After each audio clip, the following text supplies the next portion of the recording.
I want to start with Jayden Daniels. The reports on Daniels so far have been excellent. I was out at practice now 3 times.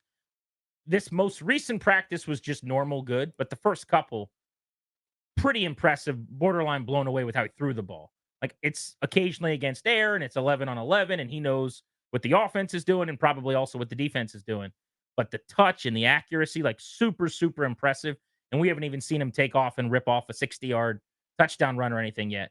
I want to know, though, as a coach, at this point in the process, if a guy's shining in practice, that's better than if he was struggling. But how big of a deal is that really? Like, do you know right now if your guy's a dude or is it too early? It's probably a little early right now, but you have a pretty good idea the way the ball comes off his hands and the way he throws the ball accurately on time.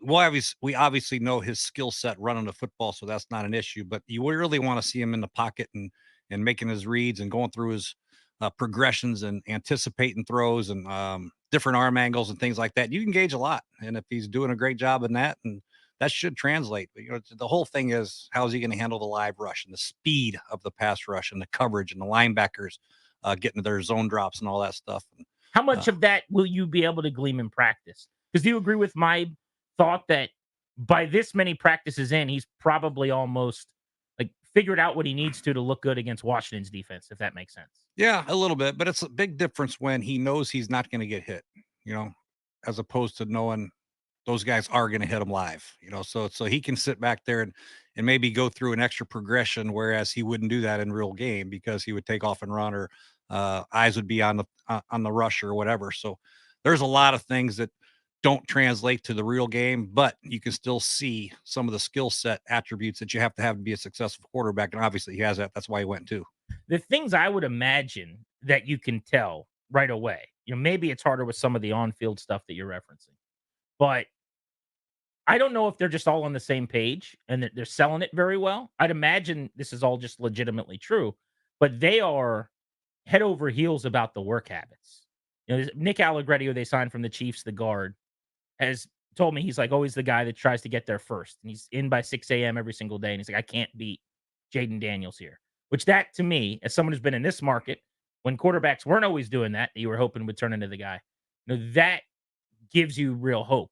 The just the work ethic, the film study, the hours put in, watching the tape, all that stuff is what they seem very impressed by. I feel like that you'd be able to tell by now, if almost like in a binary.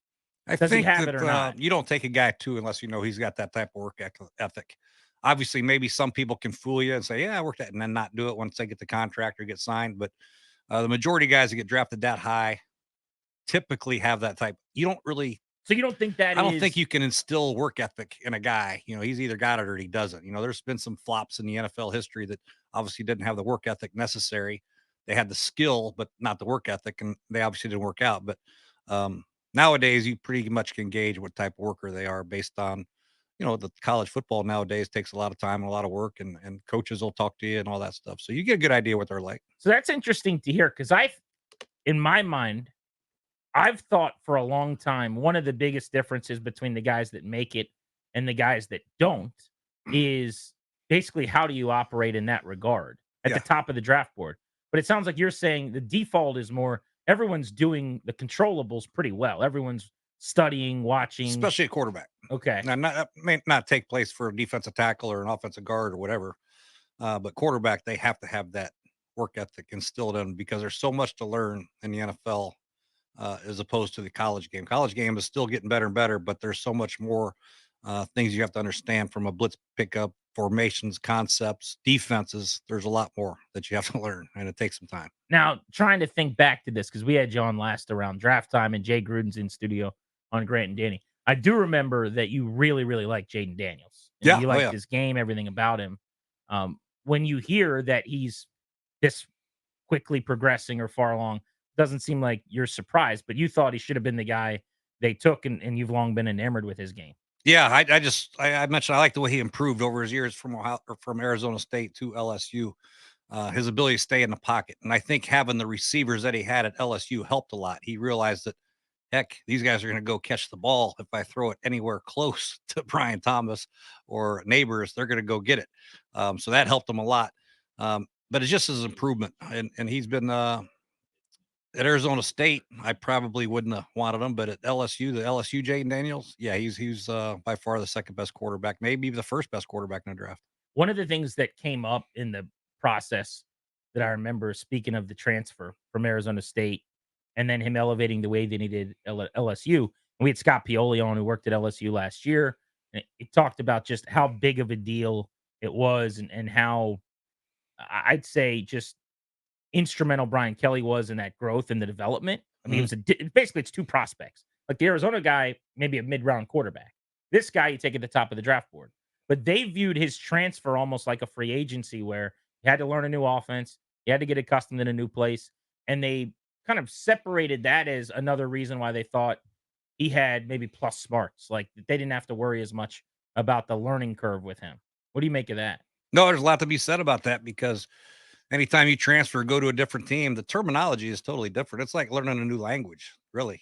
So you got to study, you got to put the work in, and you can't just show up on Friday and play on Saturday just because you're, Jaden. You got to put the work in, and the players have to respect you that you're playing with. They don't care how much money you got for NIL money or how much your signing bonus is. They have to see you work. They have to see you prepare, and then they have to see you perform at a high level. And obviously, he's got a lot of pride in what he does, and he's put up the work in to get him in this position. And now it's just a matter of taking the hits and how he rebounds from tough games and tough losses and tough game.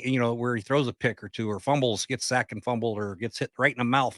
Just how he responds to adversity. That's going to be the biggest challenge for him moving forward because he hadn't had a whole lot. He was really good at Arizona State. Then he goes to LSU, and they were super.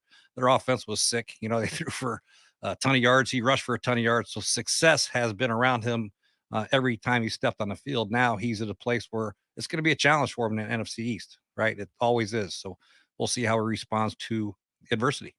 50 touchdowns and 4 interceptions last year. That's not a bad number. And he also had 2,000 yards rushing or something like that. Great. 3,000 in his career, I think. Yeah, one of the great seasons in the history of the toughest conference to play in the country. Jay Gruden in, Grant and Danny without Danny today on the Fan. So one of the drums I've been beating, and to the point where I'm sure some people are annoyed by it at this point. I won't spend a lot of time on it today, but I want to get your coaching thoughts on this and your expertise on this. If you were the head coach of this team, you took him number 2, Heisman Trophy winner. He started over 50 plus games in college. The other quarterback on your depth chart is Marcus Mariota. Would you have begun camp splitting reps between him and Mariota? And to this point, they still, to some extent, split first team reps. It's not like he's the guy. They haven't named him the starter. It wasn't until the last couple days that we found out definitively he'd even start the first preseason game.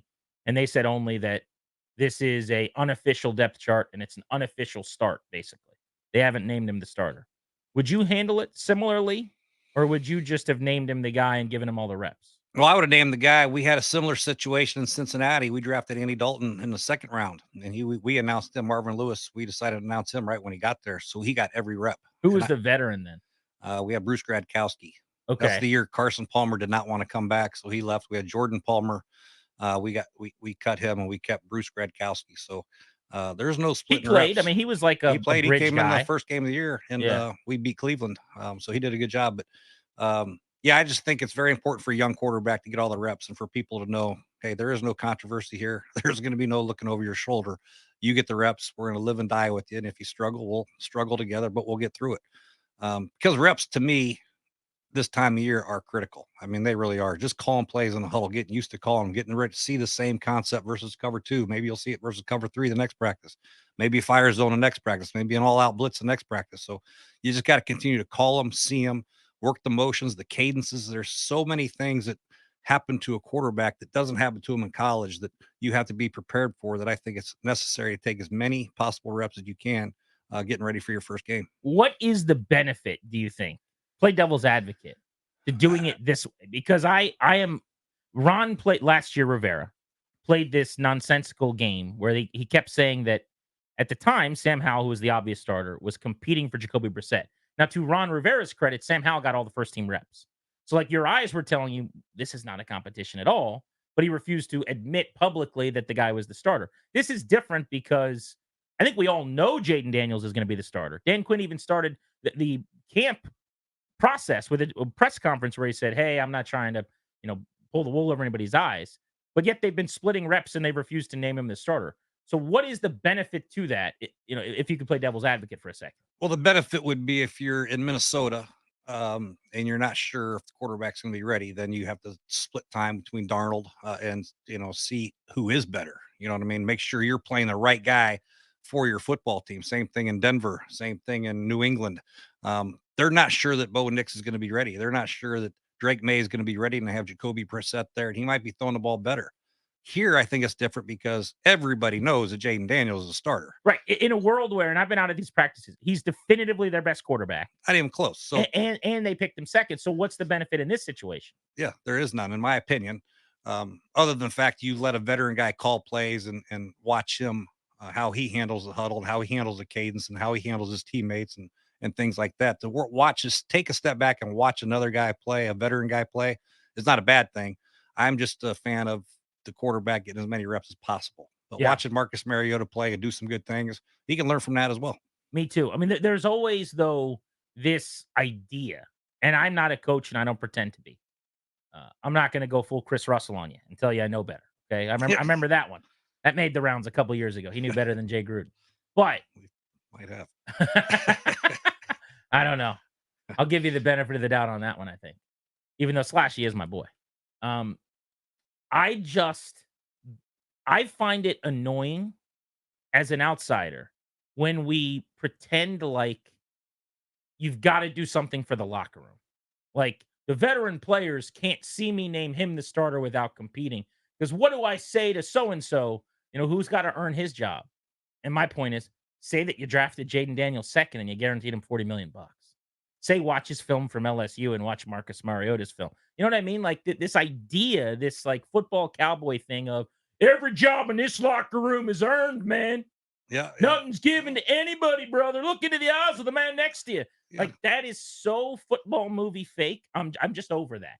Well, I'm there too is old some for truth that. to that, though. I mean, you have to have some grant. You have to have competition I agree, but at for jobs. You quarterback, can't we just know come in there's here not a as a starting competition. right guard and think, "Oh, it's my job. I'll skip this rep. Maybe I'll take the day off today." I'm on your You know team what I on mean? that. But can we not pretend like quarterback's not different? Yeah. And Now, like Daniels like I versus said, the only Mariota. difference is those other teams drafted. They have some other veterans in house that might be more ready to play than the rookie. I just don't think that's the case here or in Chicago.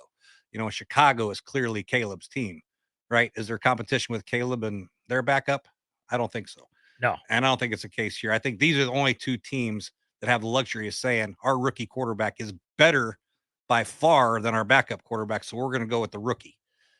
How much should I care? Should any of our listeners care about the very limited sample that we see against the Jets in the preseason in terms of performance or just how Daniels or anybody else, the rookies, look for that matter? I wouldn't worry too much about it at all. I think it's just a matter of getting used to the guys and going into a game live situation and how he handles himself. That's just what you want to see, and are his eyes going to be like wide open? Oh my God, I don't think so. I think he's going to have the calm, cool demeanor. And if he struggles, coach him up and get ready for the next game or what have you. But yeah, I think it's going to be cool to watch him come out with the first team. I think it's a necessary thing for them to do, especially with a rookie quarterback. Try to get as many real reps as you can without putting them in harm's way, if that makes sense. I wouldn't run any zone reads or any quarterback draws with them.